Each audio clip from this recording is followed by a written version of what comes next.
Hello, hello.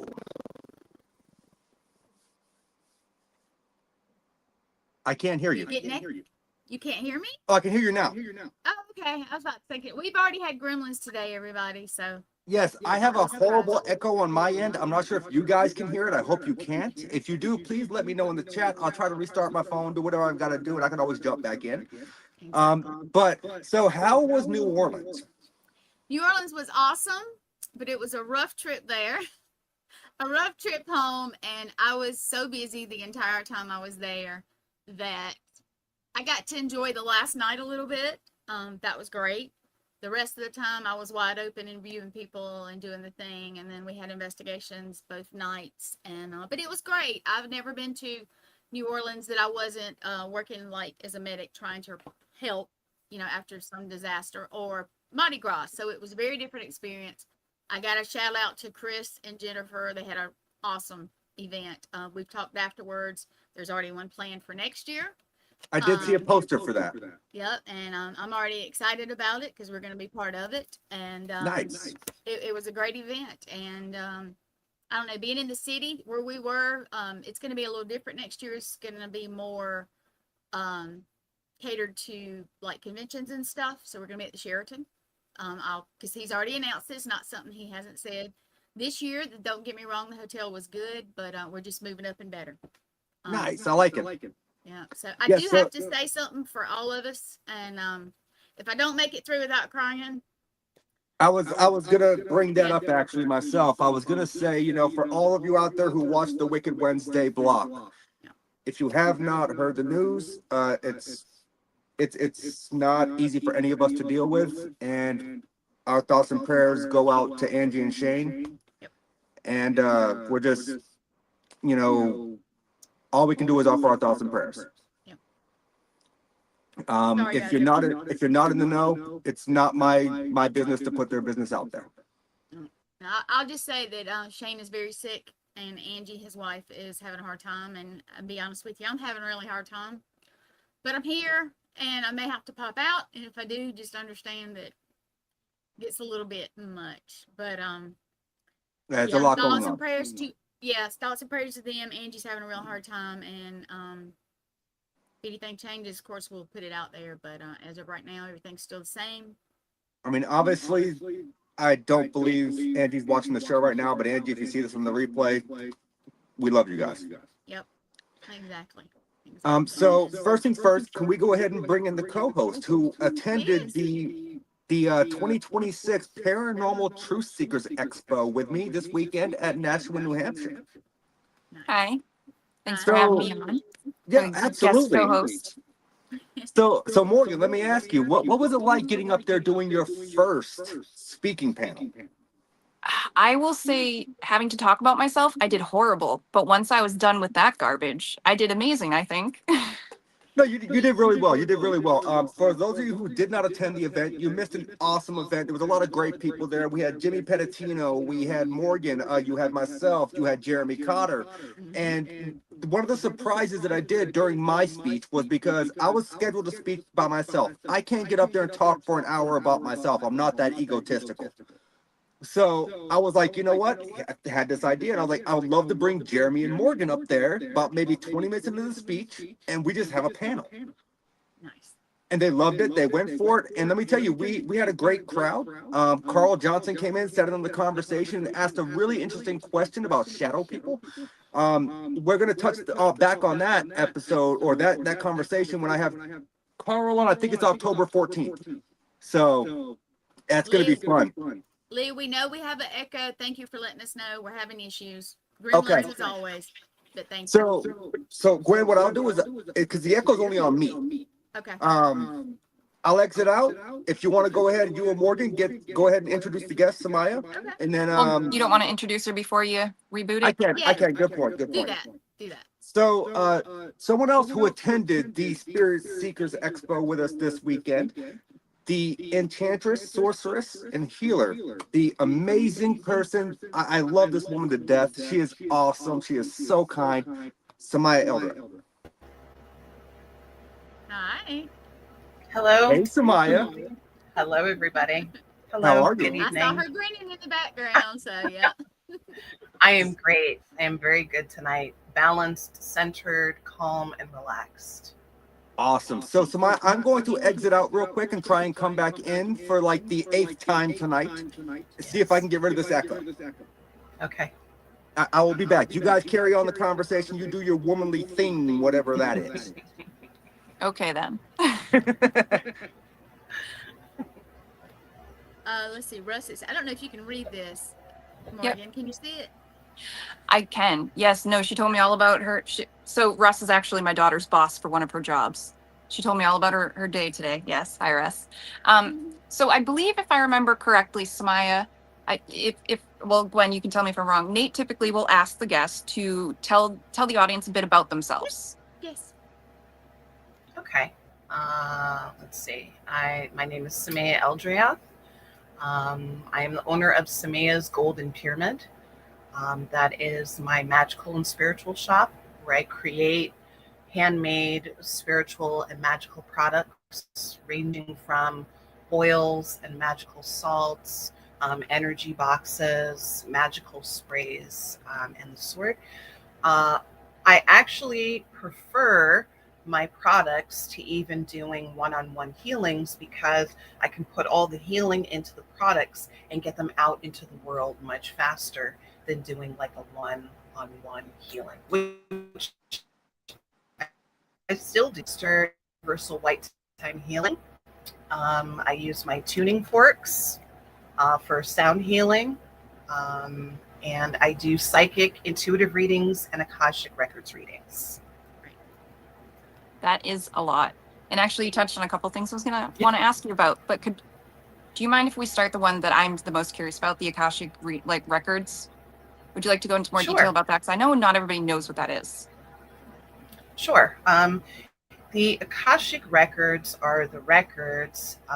They're kind of like a repository of information about every single thing that has ever happened, and anything that has been thought or said or done in the entirety of existence. And it's kind of kept in a kind of library, and they have what are called the records keepers. So when I do the quantum level, where I tap in, I get permission from you to go into your records. And typically, there is a question that somebody needs an answer to. And usually it's a lot of traumatic things that we're working through. Do a lot of clearing of traumas that way. So Okay, it is. I absolutely love doing them for people. I think it's extremely helpful. In a 1 hour session, you can clear a lot of old, dusty, raggedy trauma from present life and even past lives. So that kind of touches on the personal conversation that we had on Saturday then, talking about shadows and everything and the generational trauma that you're getting rid of, past life trauma. So it has to do with all of that, essentially. It's like a deeper dive, I guess. Yes. Interesting. So I'm so curious because I know I like to pick brains. It is definitely a deeper dive.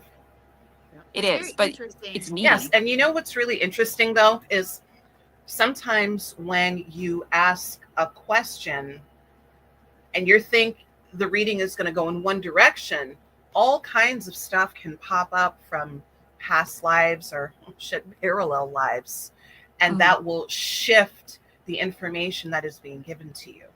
So it's you never know where it's going to go. In fact, the reading I did about 2 weeks, it was right before Gettysburg, so I think it was about 2 weeks ago. Yep. I don't usually do crossing people over. I mean, I have done before. That's just not my main thing. But during this particular Akashic reading, I had to cross over 3 of this lady's ancestors that were stuck to her and causing, like, their trauma was sitting on her chest and weighing her down. So that is not a direction I ever expected it to go. And with all the readings I've done, that's the first time I have had to cross spirits over during a reading. So they're pretty neat. You never know. They're different all the time, even if it's the same person you're doing several readings for. So And that's so interesting. The energy doing that must have felt so intense once you actually passed the 3 people over. And she had to have had like an actual weight lifted from her, I'd imagine. She literally did. She said she felt lighter. She could literally feel the difference. They weren't sitting on her chest. Their trauma wasn't still sitting there. So, I kind of liken it to being a spiritual detective and getting to the bottom of whatever issues are going on with the client at the moment. So, yeah, they're pretty cool. No, I've that never sounds had really mine cool. done, but I've been there when other people have had theirs done by somebody I knew. Not like up on them, Yes. because I respect being in their own space, but honestly, you can almost see that person relax and take that breath. I don't know if that makes Yes. you know what I'm saying. It's a beautiful thing if they do it. Yeah. It is. All right, It's so fantastic. I know I don't have my camera on yet. I still have the echo. Okay. I mean, if there's nothing you can do. We've I tried don't- everything. I don't think there is. Guys, I apologize for the echo. There's nothing I can do about it. We've tried, I promise, about 10 times, so it's okay.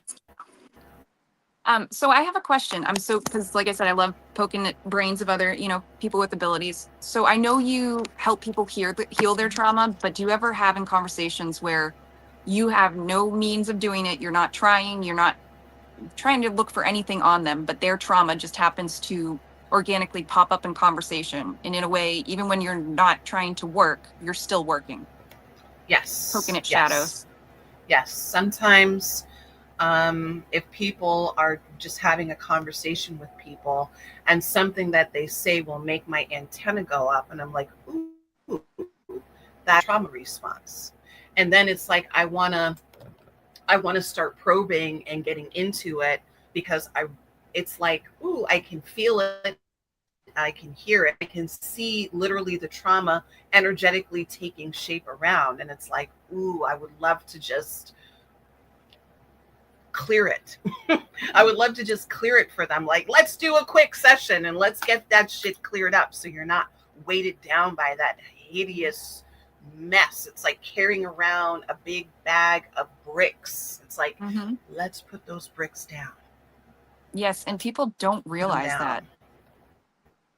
I feel like until you clear them, they don't realize that, like how heavy it actually was. I love how you worded it though. Yes. So do you see all of the trauma in the shadow as an actual like shadow overlaying them? What is it visually like for you? It's not, I don't do a lot of visual stuff. I'm more, I can feel. I feel a lot. I see things. I don't really want to see stuff. I would rather just feel things and sense things, because sometimes seeing too many things, it starts to bother me. It's too much sensory overload. So it's almost like, you have a little off switch, and I'm like, stay in the off position. That's fair. I get that. Turn the volume on the. Yes. Yeah. So I'm going to try my best to ask as minimal questions to avoid the echo for the people out there watching. Morgan, I know suggest something real quick. I've tried this before. This is the only thing we haven't tried. Nate, when you're talking, Morgan, mute your mic, and vice versa. Okay. All right, so I'll mute now. Okay, it's worth a shot. I still have an echo. But we tried it. But so I don't know what's going on with that, guys. We've tried everything. But so Samaia, whenever you go to these events, you have this full setup. Like your table setup is beautiful. I love the mats you have. Like, could you tell us about what you're vending at these events? Because I find it intriguing as far as all the oils and everything else that you bring. Thank you. It's funny because I started the intention to actually have a shop or a business when I first started. This was back in 2018, and my friend and I were going up to Salem, and I was like, I really want to do some more work with my chakras. Like, I really want to get in more. So I was like, let me get some chakra oils to work with.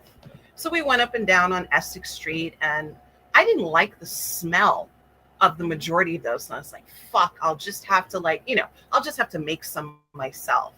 And that's how it started. I just started making some chakra oils for myself. And then I made some sprays. And then I was like, ooh, I feel like these kind of work.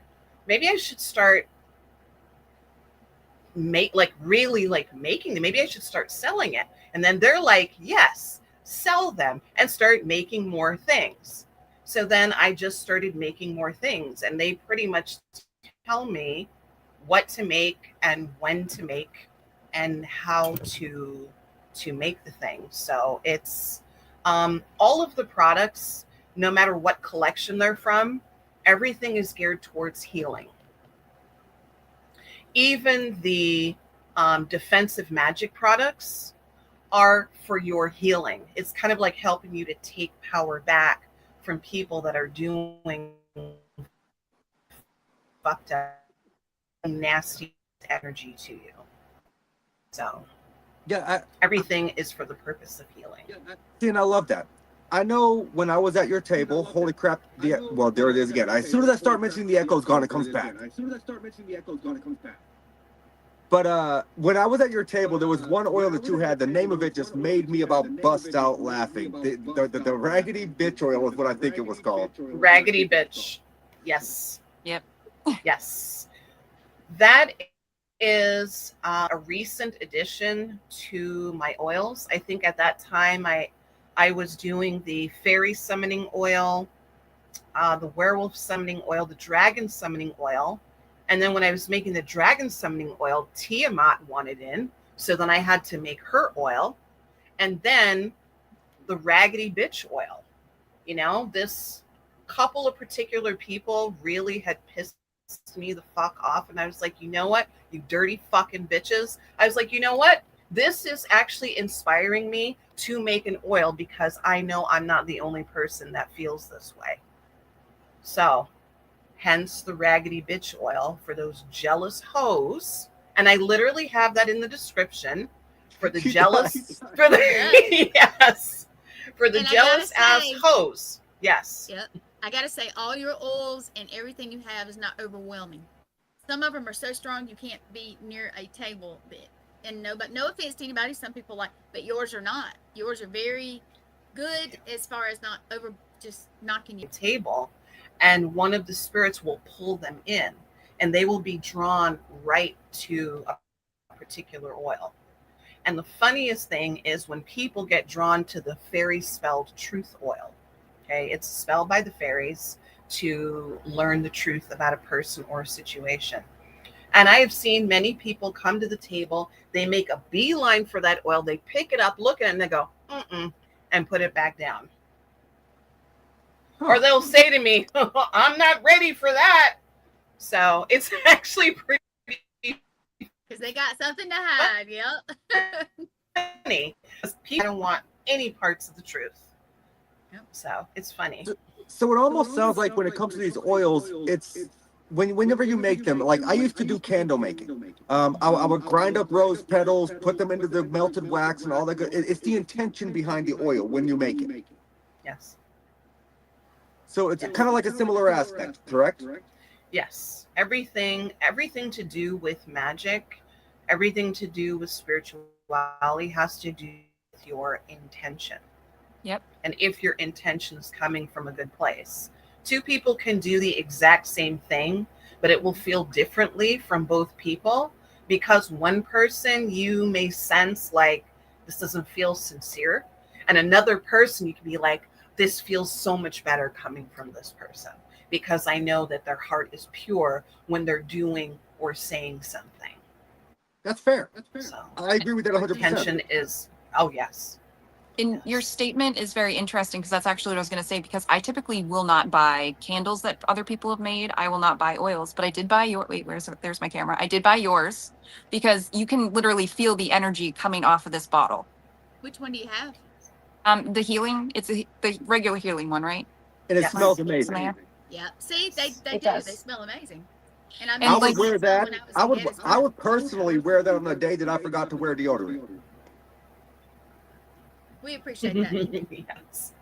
But that's for everyone, not just me. But no, like everything that she had on the table, none of it was overpowering. It all smelled really, really awesome, to be honest. And I love the little skull bottle thing you have. I love those little skull bottles. But for me, it's like, I think it's so interesting that you have so many different products, right? And you have all of this intention, but every single product is meant for a different reason. That's got to be kind of difficult to navigate. It was in the beginning, but I have everything organized in different collections. So like I'll have the planetary oils, which is all of the planets. I may make a Sirius oil. I haven't figured that out yet. I don't know how I don't know, be a little more complicated, but probably at some point I'm going to make a Sirius, maybe a Sirius A and B oil. I don't know. But the planetary oils, then I have element oils. There are the summoning oils. There are the defensive magic oils. There are the specialty oils. So like keeping everything in the collections makes it so much easier to deal with how many friggin' products I actually have. Okay, Yeah, 'cause you have a lot. Do you have a site that maybe they could go to?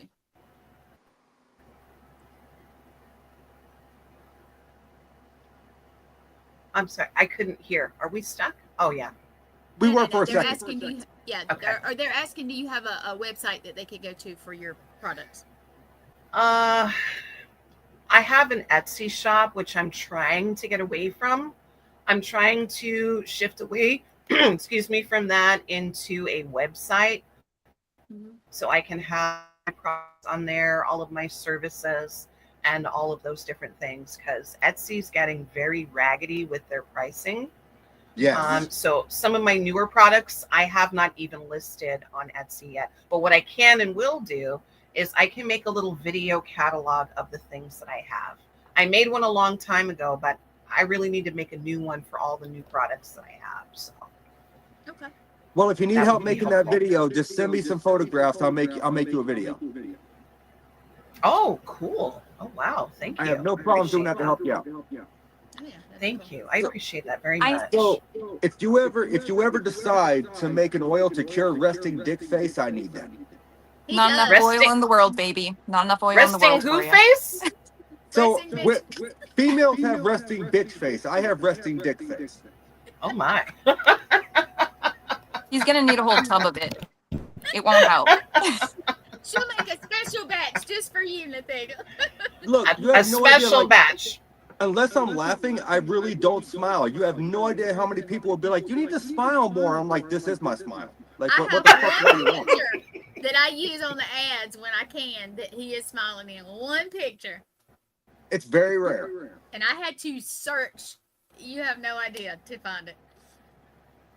I had one more question Well, about the oils. what's that all about, though? What, his resting dick face? Yes. I've always been that way. I'll just, I don't mind. It's not my show. It was my show, but it's your show technically. But I grew up with a very rough background, and so I don't have much to smile for the most part, I guess. And I've never really smiled most of my life. So, Is it also a defense mechanism to keep people at a distance in a way? I do prefer my own company, if that's what you mean. Right. So it's very possible. Okay. But those who are in my circle, they've seen me smile, they see me laugh. I enjoy laughing, I enjoy smiling, but it hurts to smile sometimes because I do it so few of, like, I never do it. But yeah, no. So it was a lot of like my own, just my upbringing and stuff, and I just never really had a reason to smile. So it's just like my facial expressions kind of freaking stuck this way. Well, once more healing is done, once some of that old nasty stuff is cleared out, you're feeling a little more, because when people smile, smiling represents like you're welcoming other people's energy. It means like I'm a approachable. So if you are not smiling so much to strangers, because you were very clear about saying with my friends, like my friends know me, they know my, they've seen me smile, but with strangers, it might be a little bit of a defense mechanism. That's fair. I could tell you that Morgan's up here every other weekend, and she might be able to count under 20 the amount of times that I actually smile. No, at your house you smile more. It's just when we're out and about. Yeah, because fuck them people. It's definitely dependent. You're singing to the choir though, because I've been talking to him about dealing with his shadows since we met. We ain't And poking at my shadows today. it's gonna happen later on the phone, most likely, if it's happening now, because we'll be on the phone and he's like, "Quit poking at my shadows. You haven't realized it yet. You're poking." And I'm like, "I'm not. I never intend to." It like we had conversations and like it just happens sometimes. That's fair. So, moving forward from that, because we ain't discussing me and my past, we're discussing Samaia over here. Okay? We are. I did And have notice one my last camera's question on about the wrong oil. side again. Samaia over here. So, I wanted to ask you, I feel like based off of movies and mainstream media, there's a huge misconception as to what a sorceress or enchantress actually does. Because people go out and they watch Hocus Pocus and, these cult classic movies, and they get a very huge misconception about what it is that actually, being a sorceress, being an enchantress entails. Would you agree with that? Yes. I think when it comes to things like magic, people are very nervous or scared. And if it comes to people talking about witchcraft, they automatically think all witches worship the devil, that, all witches do weird, evil shit. And some, yes, but that's not, okay, let me put it this way. Magic is just simply energy, and taking energy and moving it from one place to another. That's how I described it in my presentation. Now, the person who is wielding that energy is the one who kind of determines if it's going to be something of a lighter nature or of a darker nature. So once again, we come back to intention. So yes. I mean, when I started on this magical path, it was Wicca. It was, white magic. Okay. And I shifted out of that because I was like, I light stuff, but it does for me, it did not address a darker part of myself. So I took my journey into the darkness and went from white magic all the way to the other side, where I was in a black magic coven for a while. And the difference between seeing what white lighted people do and dark lighted people do was very different. And I ended up finding that the darker lighted people, they really hadn't dealt with their traumas. And so they were looking for power. And so going into the darker magic, it gives you power. But what are you going to do? What are you going to do with that power? Are you going to use it to heal yourself? Or are you going to use it to hurt other people and do what I've been calling bukake trauma all over other people? So that is that when term. You are yes, I love this term, spewing your trauma all over other people. So we don't want to do those things. It's better when people heal. So people do have misconceptions about magic and black magic, white magic, gray magic, chaos magic, this type of that type of blah blah blah. But it really is about the person that is practicing the magic. Yeah, and I could tell you're the first person I've ever interviewed that has done the same thing that I did. Because I started off studying Wicca. My grandmother taught me it, since I was a young age. I went from Wicca to Vodun. And it's not the nicest kind of magic. And I got out of that, very quickly. because a lot of people forget about the rule of return. So, hang on one second. So, the rule of return, for anyone out there who does not know, could you explain exactly what that means? Basically, what you're giving out, you're going to get back. And if you're giving out something very nasty, it's going to be return. So this is why I'm always telling people, you really need to, nobody's perfect, okay? We are all, we should, okay? But we are all a work in progress. And I think people really need to do a better job of cleaning themselves up. So I'm always encouraging people, if you have hurt others, make sure you make amends. Apologize if they have already passed or you can't reach them. There's other ways to clear the air between you and another person. You can do it energetically. You can do it magically. Even if they have passed on. It's really the intention of, you know what, I really want to make amends to this person. Make amends to something. When I died last year and was resurrected, and it was about, I'm getting chills, okay. It was about a week after I died, because it was Good Friday when I died last year, and woke up on Easter morning. And That's so crazy. I you know, I still, I have, it's like it's that death cold again.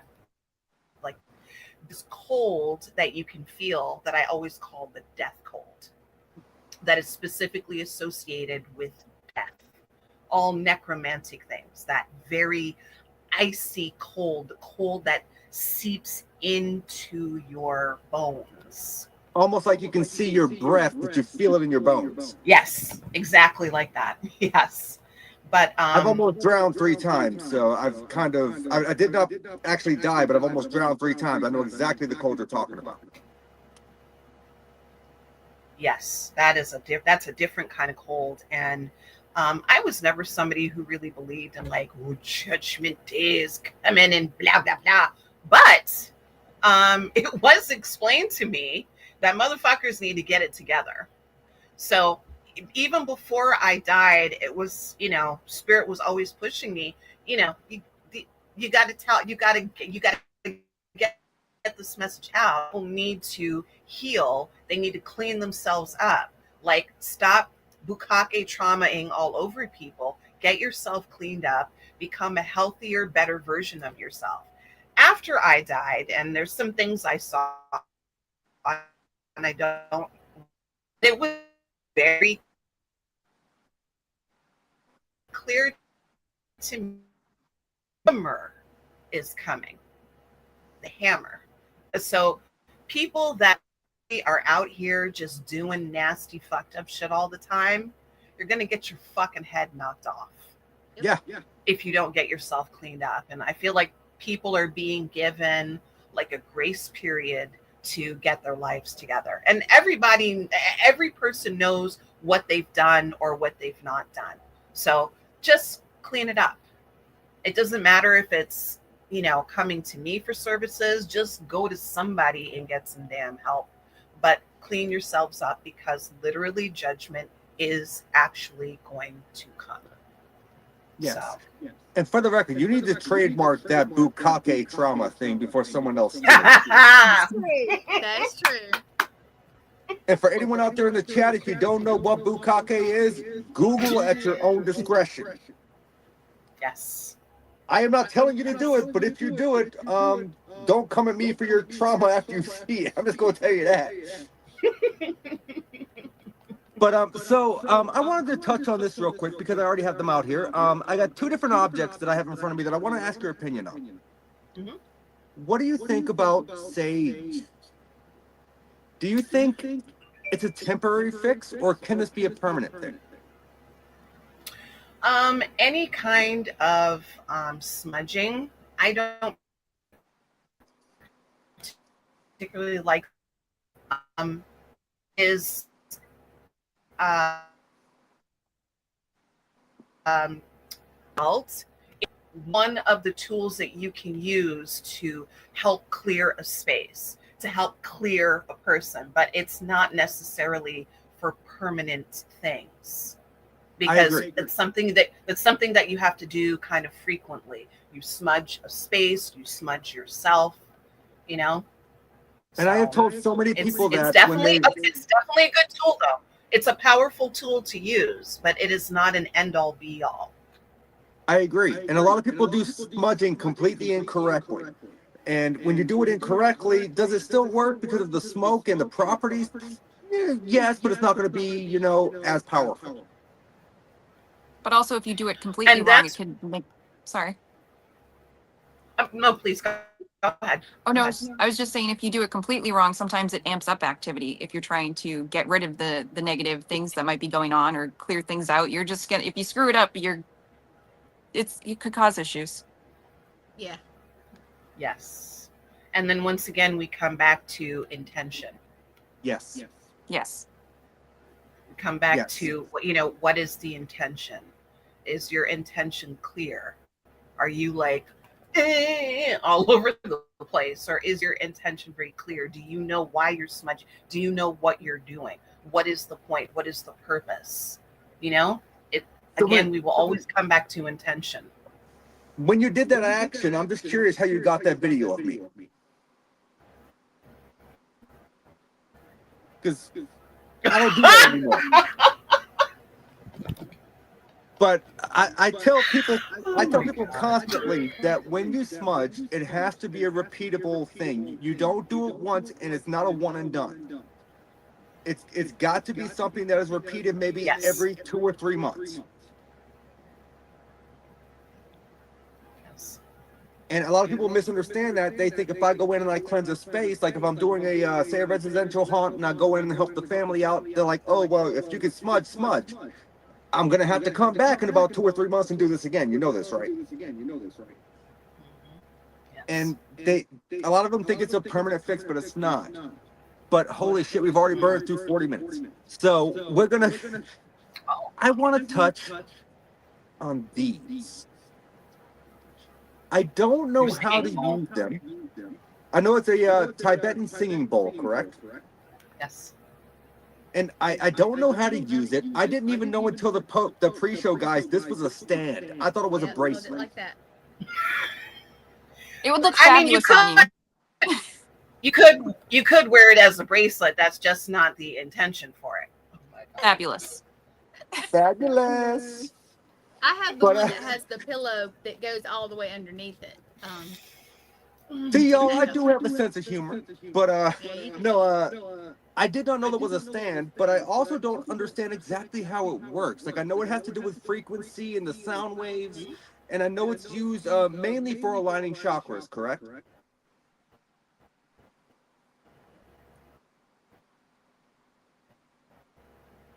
Did we freeze? Oops. Yes, we just did a quick reset.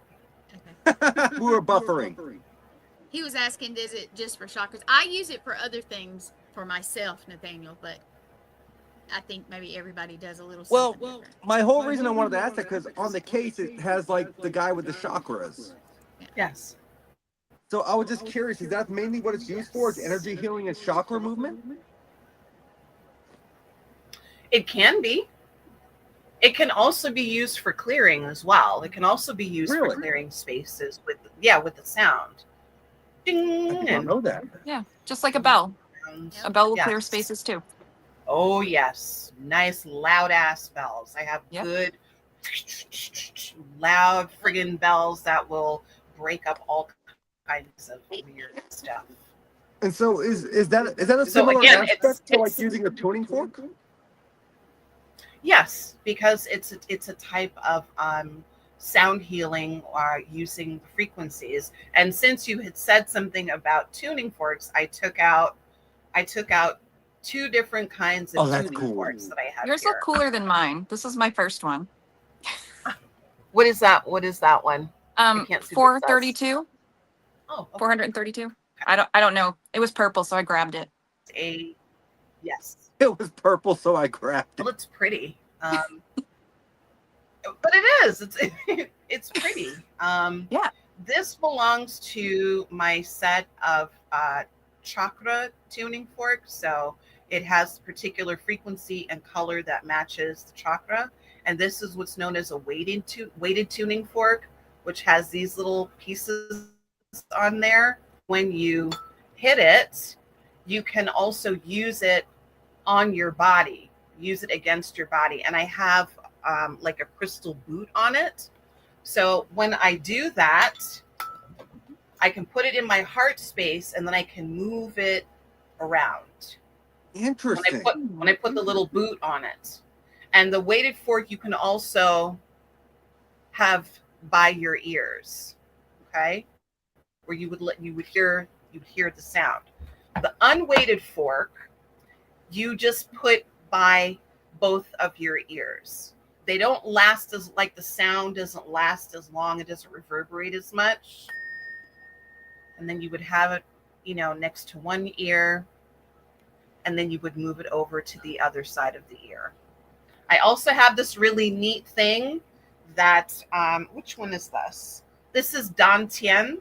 So this would be one by your plexus. So this one, I could hit it and then hold it like this and use it right in front of my solar plexus.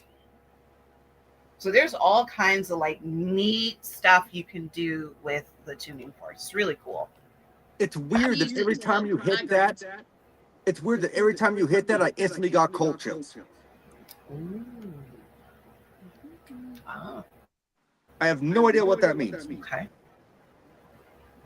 It could mean different things. Like, we know that deep cold is like death cold, but sometimes that deep cold is also entities being removed from your energy body when you're doing like healings and stuff. So Interesting. Because I don't know Nicole, if you saw. 432. yes. Sorry, go ahead, Morgan. Oh no, I was just answering Nicole. 432. Yeah, so I don't know if you saw it or not, but both times you hit the fork, like almost instantly, like, oof. The death cold thing too is such an This interesting one? term. This one or this one? This one? The silver, yes. Okay. That's the one for the solar. That's the Dantian. So that's the one by the solar plexus. Yes. Interesting. Yes.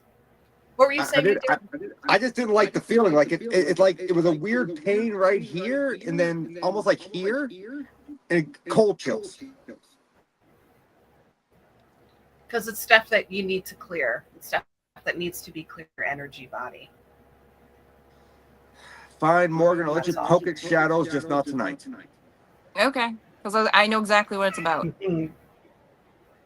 But what I was saying, sorry. I do have a question. Yes. So the was it the death chill? Is that how you explained it? Yeah, Like, I just call it the death cold. The death cold. So Yes. that makes so much sense because I ask people all the time because when I have persistent spirits, if I don't want to interact, and I've explained it to Nate, but he's not seen it yet, I get so cold. I am completely frozen to the bone because I will tell them to back the Yes. fuck up. They don't listen. And I will have a blanket on me, a heater on me. I'll be holding a cup of tea and I'm there. My teeth are chattering. It's insane. Yes, that's the death cold. Do you pass spirits over? You know, people keep asking me that. I've never done cross it. spirits over? I never have. Not that I know of. Well, animal spirits I have. Like, I've let them know, like, it's okay. You don't have to hang on. And they will pass within, like, an hour or two. But with humans, I've not. But you're, like, the third or fourth person. I'm getting a very strong feeling that is something that you need to be doing, is helping spirits to cross over. And that may be why you have so much of that. I'm going to tell you from the cold that is, yeah, from the cold I'm getting and like the tingling feeling that just happened all over my body when you said that. Because Yes. Nate, you've been with me. I've been asked that, what, 4 times at least in like the past 2 conventions we went to?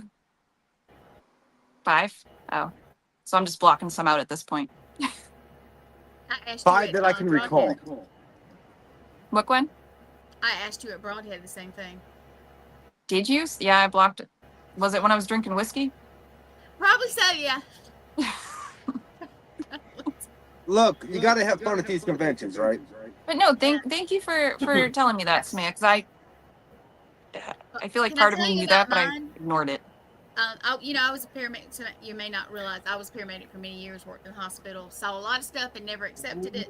So when I did accept it, it put a lot of pieces to the puzzle.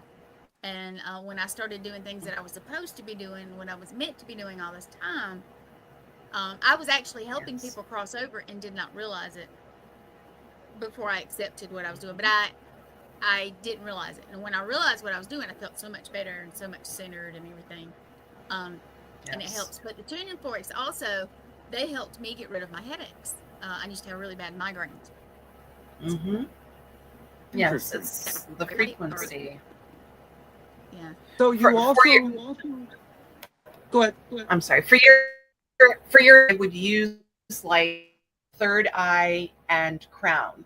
I would use the third eye one, and I would, just like the weighted one, and I would and put it here, and then I would like move it around your temple space, and then I would do the crown chakra on top of your head, because maybe That's it's exactly what I did. sometimes when you have people that that are gifted, sometimes the headaches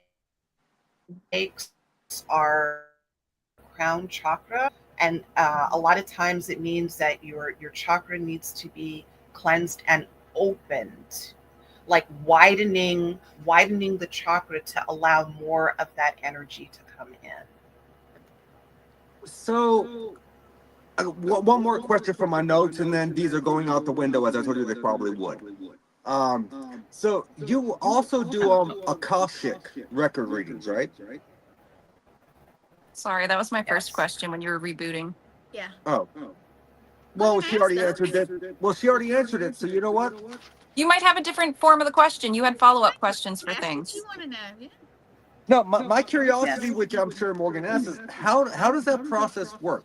I know what the Akashic Records are. I know about, the whole spiel of how you can pick up on them. But I just don't fully understand the process of how the information comes to you. Well, first of all, it doesn't really have anything to do with the training I got, but I've got a lot of attunements, so it's real damn open up here, and that helped through the getting certified to do the Akashic Records. It helps when you're already open and when you've already had attunements, because it's easier to get into the quantum field, because you have to go into the quantum field to get that access for the to receive the information. So when I do mine, if I'm doing it in person, I'm going to take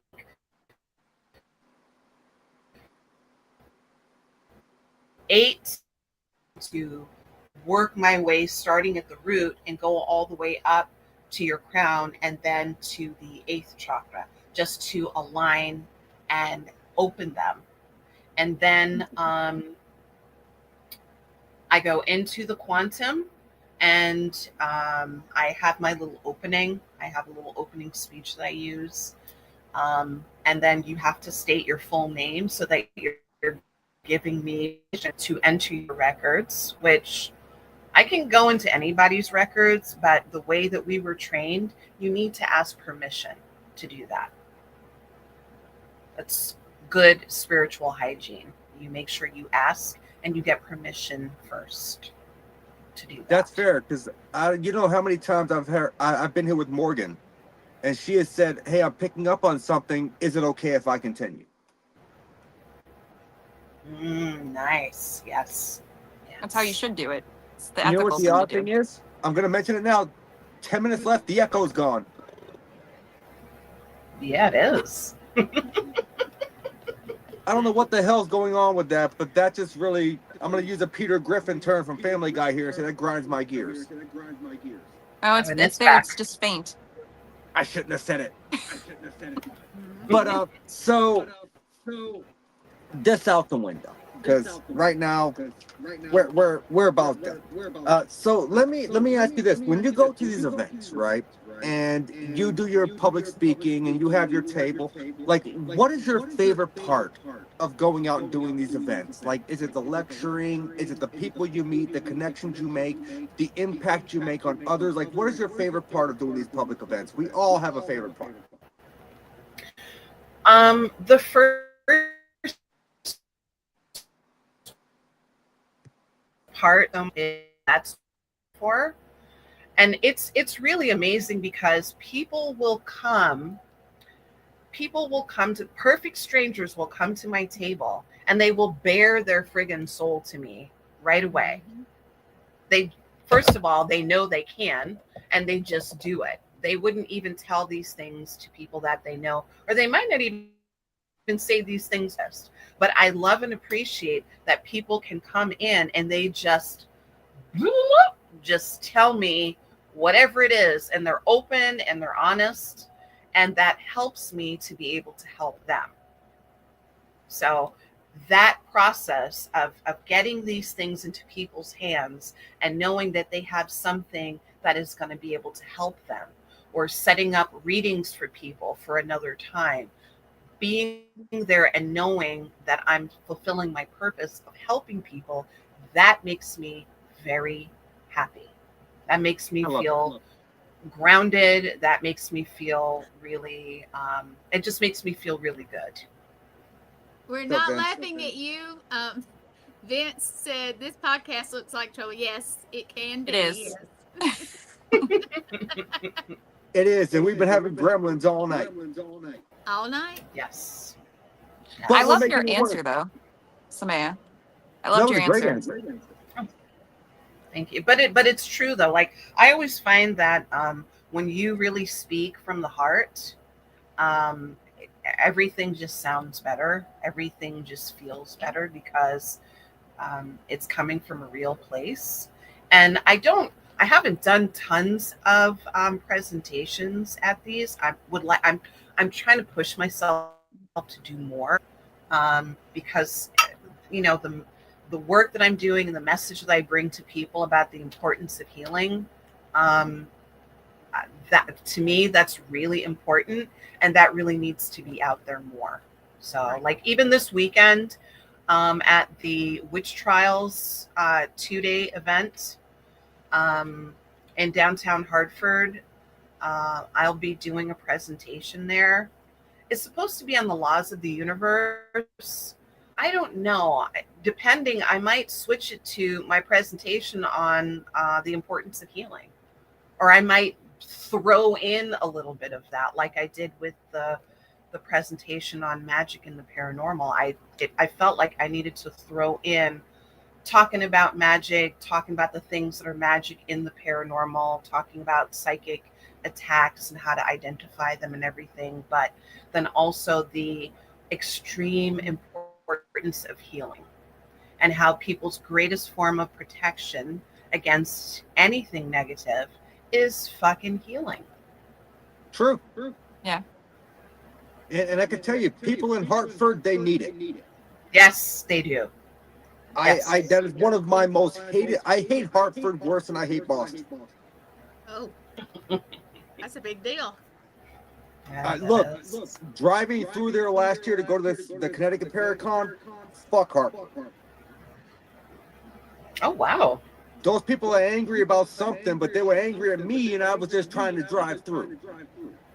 Maybe you should drive it. I do the speed limit. I do. I'm not gonna lie. Or is it a suggestion? No, for him, it's not a suggestion. Okay. It's He not. drives like an old granny. Oh my. But Maybe there's a that's the reason I've problem. never. They're like, There's a reason I've never had an accident either. So. knock on wood, dude. Oh, gotcha. Okay, yeah. So I have one question, and then I know you're going to ask I have one question, though. And I always say your name wrong, but Samaia, forgive me if it's wrong, but who? Either way. And you don't have to tell me a name. How did you come to do the Akashic Records? Did someone mentor type thing, or how did you come about doing it? Good question. And I think we froze for a minute. It just was the right time at that. Can you hear me? Yes. Are we all back? Have we reset again? Yeah. We have reset again. Okay. Fucking podcast gremlins tonight. Good.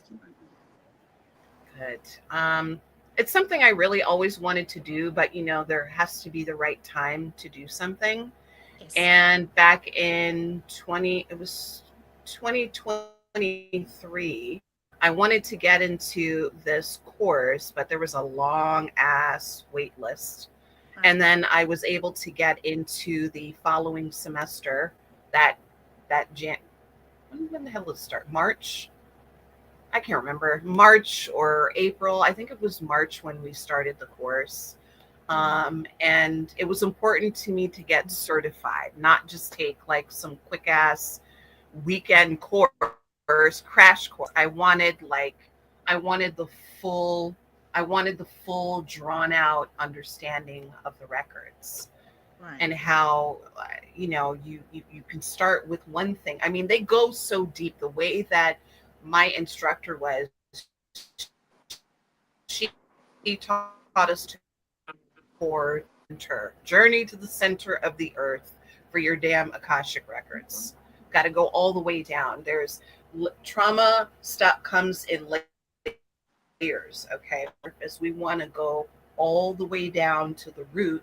We want to clean that out, bring it out into the open, and then get rid of it. We're not doing like cute little surface bullshit. And I fucking hate that when people just do little surface shit. You're going for the deep stuff. Yep. You have to. Otherwise, then what's the point? It's always going to be there if you don't. That's very fair. What is the point? I agree with that. So I always end my podcast off with 3 specific questions, but I'm going to modify it a little bit for you, as I typically do when I don't have on someone who is an actual, like paranormal investigator as far as they go out in the field with equipment and shit. So I'm going to ask you. Question number 1. You could go anywhere in the world to do a reading on any location. Price is not an option. Where are you going? Pyramids. Egypt. Why does everyone like the pyramids? Because we had past lives. Well, there. my shop is called Samaia's Gold and Pyramid, and I rep the pyramids. Yeah, actually, I knew do that. you know why I named it Samaia's Golden Pyramid? So I don't. I'm intrigued though.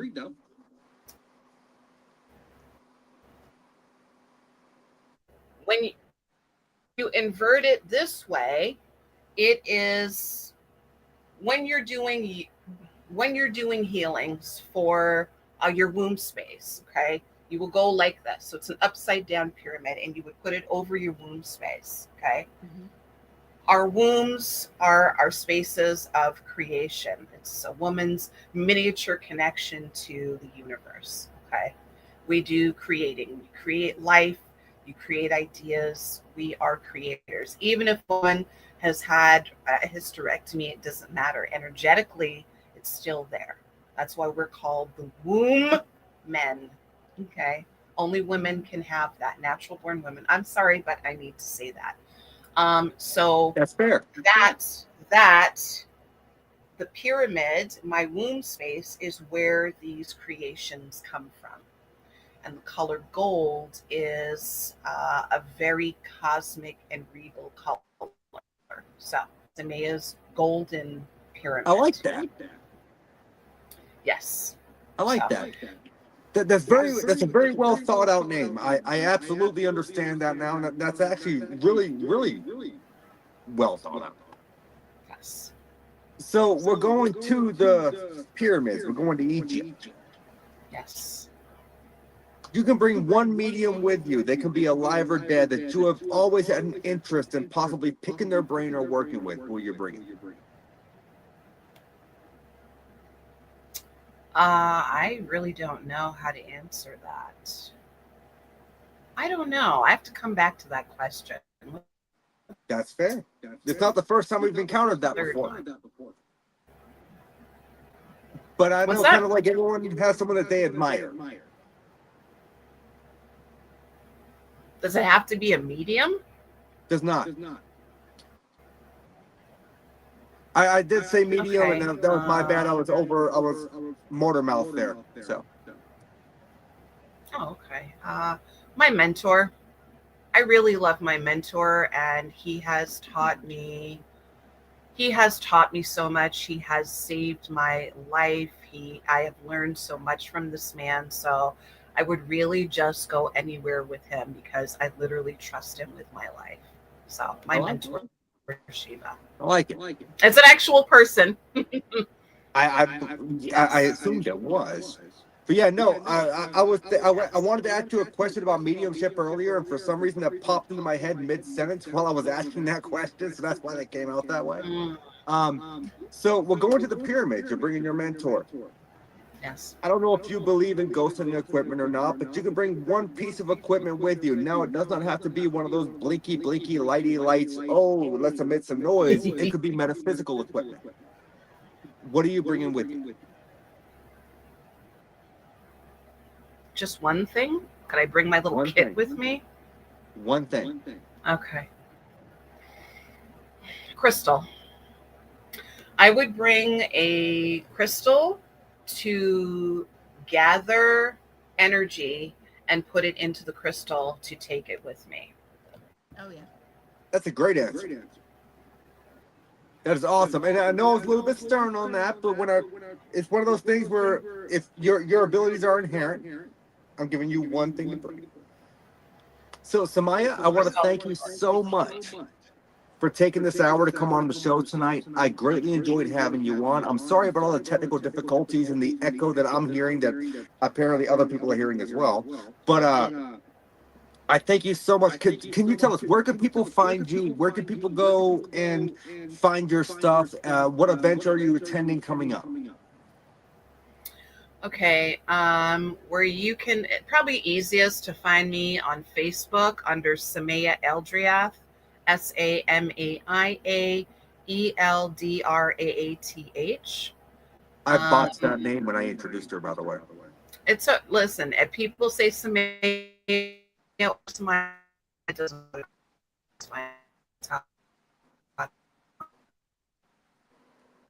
That's a link to my Etsy shop is there, so people can message me there. That's probably just the easiest way to get in touch with me. Like I was saying, this weekend I'm going to be at the Witch Fest in downtown Hartford. Let's see. Next weekend I get a fucking break. One weekend to get a little break. Let's see. I've got Gothic Markets coming up.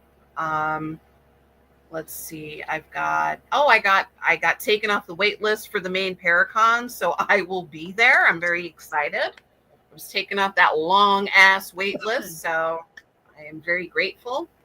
And then I will be at the Underworld convention the weekend after in Pennsylvania. Yes. I don't remember. There's a bunch more stuff coming up. It's a lot. It's going to be very busy and very good. So that's amazing. Awesome. So Samaia, thank you so much for coming on and taking this hour to chat with us tonight. If you wouldn't mind hanging out in the background, we got one more little small closing ad to run, and I always ask my guests a question post-show after we close it out. Let me just say thank you very much for having me. I've had a wonderful time with you guys. This is like just regular chill conversation, no pressure. It's been a real joy and pleasure being here with all of you. Thank you very much. Thank you. Thank you. Thank you. I'm going to pull you down. Here we go. So, my echo aside, I feel like that was a great show. It was. I enjoyed the way that she thinks. I enjoyed the work that she does. And like I don't know, it's weird because I'm not one to sit there and look at someone and think this person does amazing shit, but she does. Yeah. She does, yeah. And the oil things that she has, like, let me tell you, they all smell amazing. And if you have not seen her at a convention, you need to purchase one when you see her, because there wasn't one that I found that I was like, oh, I really can't. I want to smell that. Yeah. But no, they were great, and she is such a good soul. She's an amazing person. And I want to say thank you to everyone tuning in tonight. This was another episode with an extreme echo of the Paranormal Unveiled podcast here on Wicked Wednesday. Be sure to stay tuned for the last block of Wicked Wednesday as Twisted Tales with Jeremy Cotter welcomes on the one and only Thomas Patrick. It's going to be a great conversation, and you're going to not want to miss out on this one, I promise you. But I will see you all next week. Same spooky time, same spooky network. And y'all have a great night. Thank you for tuning in.